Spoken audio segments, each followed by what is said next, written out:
श्री गुरु महाराज की जय। श्री अमर ज्योति दर्शन ग्रंथ शुभ अवतरण। आपकी आयु 10 वर्ष की हुई। आपके शिक्षक का नाम राम प्रकाश था। वह भी भक्ति भाव रखने वाला पुरुष था। वह सोचता कि इन्हें देखकर ऐसा लगता है कि इनके अंदर देवी शक्ति है। कक्षा में भी शांत, एकांत और पढ़ाई में सबसे आगे। जब भी देखो छुट्टी होते ही नदी पर चले जाते हैं।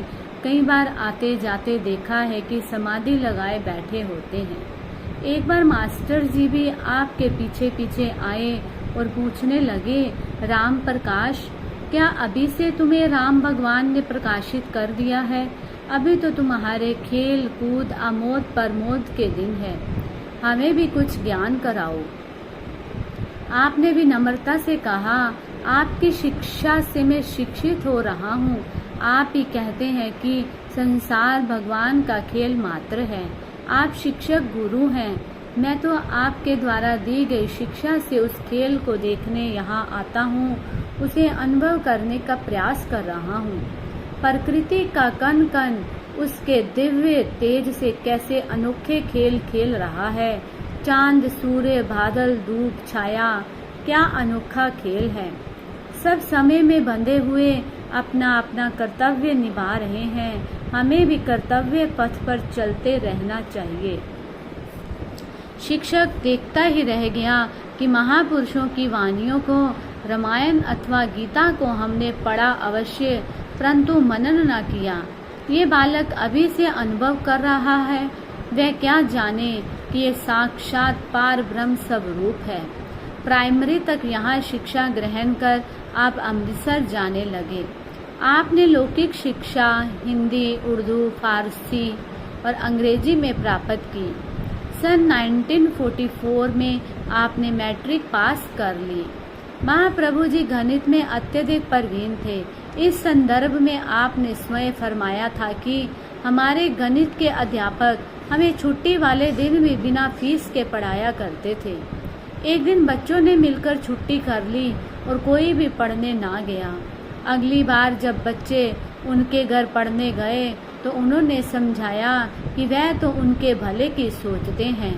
हमने उस दिन से प्रण कर लिया कि बाकी बच्चों में से कोई जाए ना जाए, लेकिन हम तो अवश्य जाएंगे। शिक्षा ग्रहण करने के लिए शिक्षक के प्रति श्रद्धा और जीवन में अनुशासन अत्यावश्यक है। आपने पुनः कभी छुट्टी ना की और गणित में आप सदैव सर्वोपरि रहे। आपके बड़े भाई कलकत्ता में दुकान और व्यापार करते थे। आप सांसारिक कार्य व्यवहार करते हुए निर्लिप्त रहते। आपके घर के सभी सदस्य मानव त्याग की मूर्ति थे। अत्यधिक हास विलास उन्हें पसंद नहीं था। आप 1946 में एक बार कलकत्ता गए, परंतु वहां सत्संग का साधन प्राप्त न होने के कारण पुनः पंजाब लौट आए।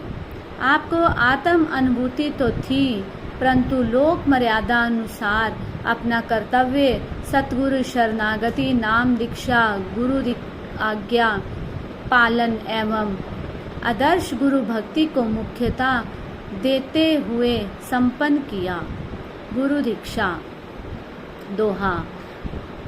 अनंत असीमित गुण निधि, विचरे गुणों के माही, अखिल विश्व नियंता ये लौकिक नियम निभाही। साधन नियम सब दृढ़ करे, तन पर कष्ट उठाही, पथ प्रदर्शक बन जगत में, सत मार्ग दर्शाही। सर्वगुण संपन्न, तीनों गुणों से न्यारे, संसार के रचयिता प्रभु संत महापुरुषों के वेश में त्रिगुणा में संसार में विचरण कर स्वयं उन नियमों का पालन दृढ़ता से करते हैं जो मृत्यु लोक में मानव के लिए आवश्यक है। जन कल्याण हेतु अपने सुकोमल तन पर कष्ट उठाकर आदर्श स्थापित करते हैं, ताकि साधारण प्राणी उस आचरणमय जीवन से शिक्षा प्राप्त कर आत्मोन्नति के पथ पर सरलता से अग्रसर हो सकें। भगवान श्री कृष्ण चंद्र जी महाराज ने श्रीमद् भगवत गीता में फरमाया है, श्लोक, यदा चरित श्रेष्ठ सतवदे वैत्रो जन स यत परमान्नम कुरते लोक सतदमु वर्तते। अर्थात महापुरुष जो जो आचरण करते हैं, साधारण मनुष्य उसका अनुसरण करते हैं। महापुरुष अपने विलक्षण कर्मों से जो आदर्श स्थापित कर देते हैं, संपूर्ण विश्व उसके अनुसार कार्य करता है। यथा श्लोक, न मे पार्था सिद्ध कर्तव्यम त्रिषु लोकेषु किंचन नान्वाप्तम वातव्यम वर्त एवं च कर्माणि। हे अर्जुन, त्रिभुवन में मेरे लिए कुछ भी कर्तव्य नहीं है, ना तो मुझे किसी पदार्थ का अभाव है और ना आवश्यकता ही है। फिर भी मैं सदैव कर्म में ही तत्पर रहता हूँ। इस प्रकार आप भी लौकिक कर्तव्य करते हुए यथा समय परमार्थ की ओर अग्रसर होते गए। आप गुरबानी का पाठ करते, जब जब भी यहाँ गुरबानी का कीर्तन होता वहाँ श्रद्धा प्रेम से नमन करते एवं एक एक शब्द को हृदयांगम करते। आपके घर में अतिथि अभ्यागत एवं साधु संतों का आगमन व सेवा कार्य भी होता था। आप भी सेवा में भाग लेते एवं उनकी संगति में कुछ पाने के लिए लालायित रहते। आंतरिक आनंद की पूर्ण अनुभूति का अभाव आपको खटकता। आप मन ही मन सोचते कि संतों की संगति अर्थात सत्संग का अभिप्राय ये है कि मनुष्य का अंतर से कायाकल्प हो जाए और पूर्णता का बोध हो। आप पूर्ण होकर भी अपूर्ण बने हुए थे। आप सदा अंतर मन में खोए खोए रहते थे। सत्य तो ये है कि आपके दिल में तत्वदर्शी सत्पुरुष से मिलने की उत्कट अभिलाषा थी। नीति का निदान इस दुर्लभ संयोग को पूर्ण करने में तत्पर हुआ।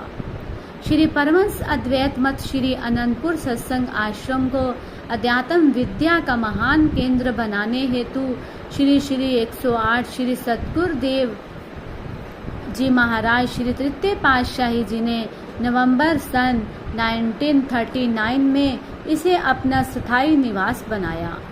यहाँ संस्कारी अधिकारी जीवों को शरणागति प्रदान कर निष्काम कर्म, प्रेम, त्याग, सेवा, सुमिरन, ध्यान आरंभ किया।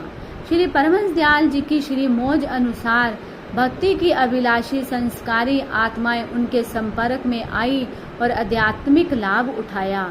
यहाँ से श्री परमहंस द्वितीय पातशाही जी ने उत्तरोत्तर सत्संग लाभ करवाया और भारत के स्थान स्थान पर सत्संग आश्रमों की स्थापना की। उसी समय में महात्मा दयानंद जी व महात्मा श्रद्धानंद जी उच्च कोटि की भक्ति भावनाओं से संपन्न पंजाब में सत्संग सेवा कार्य कर रहे थे। महात्मा श्रद्धानंद जी आशिक सतगुरु प्रेम में डूबे हुए दीवाने थे। महात्मा दयानंद जी त्याग वैराग्य की मूर्ति, फकीराना यानी मस्त योगी की भांति थे। इधर आपके हृदय में आत्म आनंद की बढ़ती जिज्ञासा ने लक्ष्य की ओर तीव्रता से पग बढ़ाया। आप चैत्र मास की संक्रांति मार्च सन 1941 में बदोवली गांव में अपने मित्र के घर गए। उसने कहा कि आज हमने संत आश्रम पर जाना है। हृदय की उमंग में एक नई लहर लहराई। आज दिल को मानो अपनी आकांक्षा पूर्ण होने का संकेत मिला है। जिसका अभाव खटकता है, मानो उसे पाने का स्वर्ण अवसर मिल रहा है। आपने कहा कि शीघ्र चलो, इससे बढ़कर सौभाग्य और क्या होगा। मित्र के साथ दर्शन और सत्संग का मिलना वास्तविक लाभ है। तुमने मेरे दिल की सुन ली। आप मित्र के साथ गंधोवाल जिला शेखपुरा में पहुंचे। यहाँ पर महात्मा दयानंद जी व एवं महात्मा श्रद्धानंद जी के दर्शन करते ही दिल की साध मानो पूरी होने का संदेश सुनाने लगी। आहा, आनंद तिरेक आंखों से अश्रुधारा प्रवाहित होने लगी। सत्संग से अपूर्व शांति और आनंद अनुभव हो रहा है। पढ़ाई करते हुए अब आध्यात्मिक पढ़ाई की लगन लग गई। आपके अंतर मन की आवाज़ थी, दोहा निगमागम चर्चा करत, ये ग्रंथन का सार, गुरु दर्शावे जीव को परम मोक्ष का द्वार। परम पुरुष गुरुदेव की महिमा अगम अनंत, मन वाणी से है परे पूर्ण पुरुष भगवंत। आपने 15 वर्ष की आयु में महात्मा दयानंद जी से गंधोवाल में नाम दीक्षा की परंपरा को पूर्ण किया। महात्मा जी ने आपको दीक्षा देते समय कहा, आप स्वयं पूर्ण है। विधाता ने हमें ये स्वर्ण अवसर प्रदान किया है। आपकी लगन शीघ्र ही वास्तविकता के लक्ष्य पर पहुंचा देगी। इस प्रकार अब जब भी समय मिलता आप गंधोवाल में आश्रम की सेवा लगन से करते। सन 1942 में विसाखी के पर्व पर आप महात्मा जी के साथ श्री दर्शन के लिए श्री अनंतपुर पहुंचे। श्री दर्शन करने के पश्चात आपकी आत्मानुभूति वर्णातीत थी। आपने सत्संग सेवा सुमिरन को देह बना लिया। हर संक्रांति पर एवं अधिकतर समय छुट्टियों में आश्रम पर जाते, हित चित से सेवा करके नियम पूर्वक अभ्यास करते। महात्मा जी आपकी इतनी लगन को देखकर प्रसन्न होते, पास बुलाकर कहते, आश्रम में झाड़ू देना, सफाई करना, बर्तन मांजना आदि काम तो अन्य लोग भी कर लेंगे, आप केवल मंदिर की सेवा पूजा ही कर लिया करो। आप भाव भरे शब्दों में कहते, महात्मा जी आप मुझे निधि को पाने से वंचित होने को कहते हैं। मुझ पर कृपा करते हुए इससे अधिक सेवा करने का सुअवसर प्रदान करें।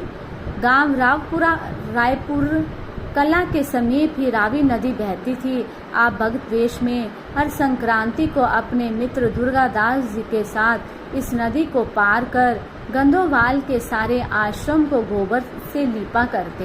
एक दिन संक्रांति थी और आपको उस दिन किसी कारणवश स्कूल से कुछ देरी हो गई। घर पहुंचे तो आपके बड़े भाई ने आपको कोई काम बता दिया।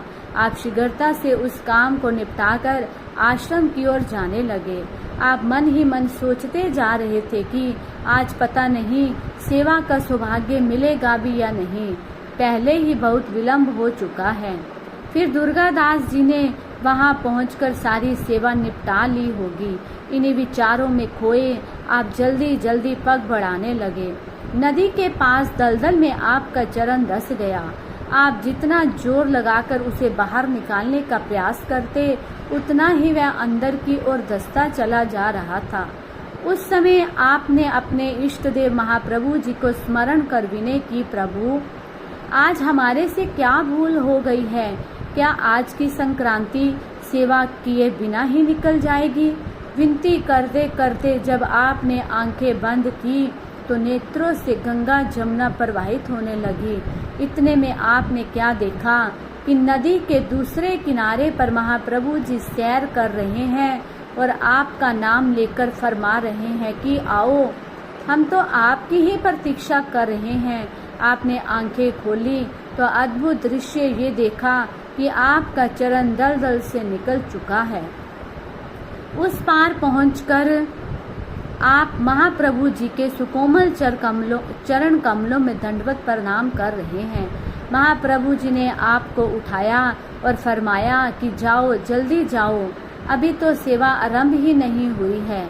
आप दौड़कर आश्रम में पहुंचे तो देखा कि अभी दुर्गादास जी तो पहुंचे ही नहीं है। आपने झटपट गोबर का गोल तैयार किया और लिपाई आरंभ कर दी। इस प्रकार आप दर्शा रहे थे कि जिसके हृदय में गुरु घर की सेवा की लालसा होती है और अपने सतगुरु के चरणों में अटूट श्रद्धा व पूर्ण विश्वास होता है, सतगुरु उसके सदैव अंग संग रहते हैं। आपने हर प्रकार की सेवा में भाग लेकर ये भी दर्शा दिया कि गुरु दरबार की कोई भी सेवा बड़ी अथवा छोटी नहीं होती। ये सेवा तो अति सौभाग्य व उत्तम कर्मों के फल स्वरूप ही जीव को मिलती है। महात्मा जी आपके तेजोमयी प्रसन्न चित्त रूप को निहारते और मन ही मन कहते कि सचमुच दिव्य देवी गुण स्वरूप जब धरा पर अवतार लेते हैं तो मानवीय आदर्शों पर चलते हुए स्वयं को रहस्य में बनाए रखते हैं। माता जी आपके बदले हुए रंग ढंग को देखकर सोचती कि क्या सचमुच ही ये संन्यास मार्ग को अपना रहा है। एक क्षण में योग माया का प्रभाव इस विचार को बदल देता। नहीं नहीं, अभी इतनी जल्दी नहीं होगा, घर गृहस्थी को अवश्य स्वीकार करेगा। सन 1944 में मैट्रिक पास कर आप दुकान का कार्य करने लगे। महात्मा जी के संपर्क में त्याग एवं वैराग्य आपको उपहार में मिल चुके थे। बाहरी कार्य व्यवहार करते हुए भी आत्म अनुभूति आपको विवहल बनाए रखती। बोलो जयकारा बोल मेरे श्री गुरु महाराज की जय।